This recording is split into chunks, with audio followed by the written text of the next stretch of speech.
ओम नमः शिवाय। जय भोलेनाथ। भगवान शिव और माता पार्वती की कृपा आप सभी पर बनी रहे।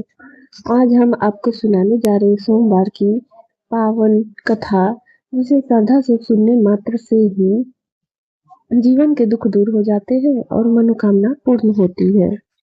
बहुत समय पहले की बात है। एक सुंदर नगर में एक धनी साहूकार रहता था। उसके पास धन दौलत वैभव और सुख सुविधा की कोई कमी नहीं थी, लेकिन उसके जीवन में एक बहुत बड़ा दुख था। वह था संतान का सुख का अभाव। साहूकार और उसकी पत्नी संतान के लिए बहुत व्याकुल रहते थे।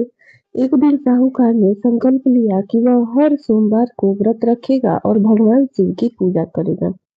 वह हर सोमवार सुबह स्नान कर शिव मंदिर जाता, फूल बेलपत्र और दूध से शिवलिंग की अभिषेक करता, सच्चे मन से प्रार्थना करता, हे भोलेनाथ मुझे रत्न का आशीर्वाद दे। उसकी भक्ति देखकर स्वयं माता पार्वती का हृदय द्रवित हो गया।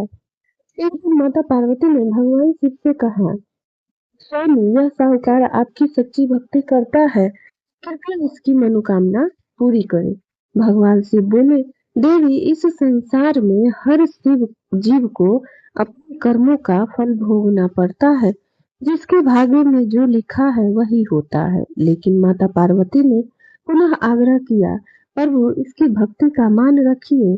माता पार्वती के प्रेम पूर्ण आग्रह पर भगवान शिव ने कहा, ठीक है, इसे पुत्र प्राप्ति होगी, लेकिन उस पुत्र की आयु केवल 12 वर्ष होगी। यह सारी बात साहूकार सुन रहा था, फिर उसने भगवान की भक्ति करना नहीं छोड़ा। कुछ समय बाद साहूकार के घर एक सुंदर बालक ने जन्म लिया। पूरा घर खुशियों से भर गया। समय बीतता गया और बालक बड़ा होने लगा। जब बालक 11 वर्ष का हुआ तो साहूकार ने सोचा उसे शिक्षा के लिए वाराणसी भेजा जाए। उसने बालक के मामा को बुलाया और कहा, उसे काशी ले जाओ और रास्ते में यज्ञ करते जाना। जहाँ भी यज्ञ करो वहाँ ब्राह्मणों को भोजन देना और दान देना। यात्रा करते करते वे एक नगर में पहुंचे। वहां राजा की पुत्री का विवाह होने वाला था, लेकिन जिस राजकुमार से विवाह होना था वह एक आंख से कान्हा था। राजकुमार ने पिता अपनी बदनामी से बचने के लिए एक चाल चली। उसने साहूकार के सुंदर पुत्र को देखकर सोचा उसे दूल्हा बनाकर विवाह करा देते हैं, और सचमुच उसी युवक को दूल्हे के वस्त्र पहनाकर राजकुमारी से विवाह करा दिया। लेकिन साहूकार का पुत्र बहुत सत्यवादी था। उसे यह छल अच्छा नहीं लगा। उसने मौका पाकर राजकुमार की चुन्नी पर लिख दिया, तुम्हारा विवाह मेरे साथ हुआ है, लेकिन जिसे तुम्हारे साथ भेजा जाएगा वह एक आंख से काना है। मैं तो काशी पढ़ने जा रहा हूँ। जब राजकुमारी ने यह पढ़ा तो उसने अपने माता पिता को सब सच बता दिया। राजा ने तुरंत अपनी पुत्री को विदा करने से मना कर दिया। उधर साहूकार का पुत्र काशी पहुंच गया। जब उसकी आयु 12 वर्ष की हुई उसी दिन यज्ञ रखा गया। यज्ञ के दौरान उसने अपने मामा से कहा, मामा जी मेरी तबीयत ठीक नहीं है।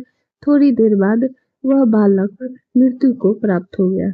मामा को रो रो कर बुरा हाल हो गया। उसी समय वहां से भगवान शिव और माता पार्वती गुजर रहे थे। माता पार्वती बोले, स्वामी इस व्यक्ति का रोना मुझसे सहा नहीं जा रहा है। भगवान शिव बोले, देवी यह वही बालक है जिसकी आयु मैंने 12 वर्ष तय की थी।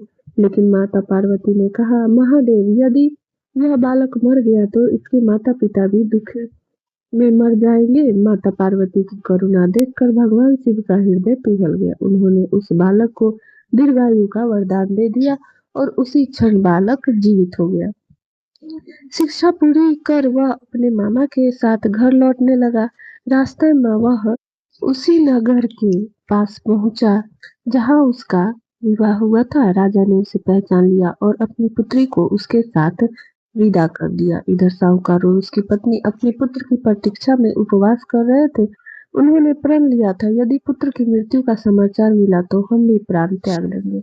लेकिन जब पुत्र जीवित लौटा तो उनकी आंखों में खुशी का ठिकाना नहीं रहा।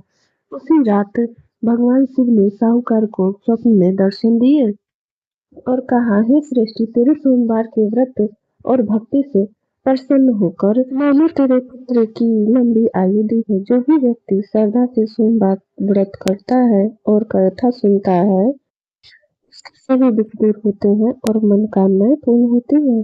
बोलिए उमा महेश्वर की जय। हर हर महादेव।